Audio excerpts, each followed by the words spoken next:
I first started learning about climate change in the sixth grade. Me and my classmates were learning about Costa Rica and other countries committing to become carbon neutral by 2050. Back then, I was wondering, what if a country were to become carbon negative? Well, to answer that, we first have to learn about what carbon dioxide is and how it affects our environment. Carbon dioxide is a greenhouse gas, which traps the heat coming from the sun. Like a blanket, it keeps us warm, wrapping the heat around us. But with too many blankets, we could become too hot. So is becoming carbon negative even a good thing? Well, unlike what I thought, countries aren't actually trying to go completely carbon negative. If we removed all the greenhouse gas from the atmosphere, it would be like taking the blanket keeping us warm. What countries are actually trying to do is limit the excess in carbon emissions.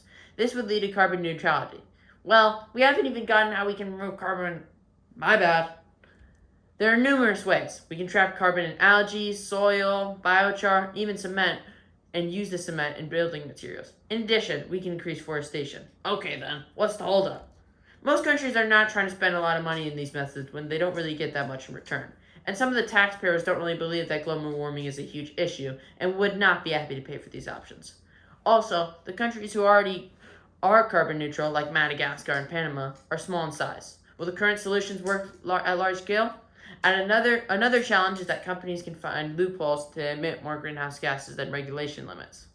In conclusion, we can't actually be carbon negative because then greenhouse gases wouldn't be able to trap the heat we get from the sun, making our Earth colder, which would impact our climate.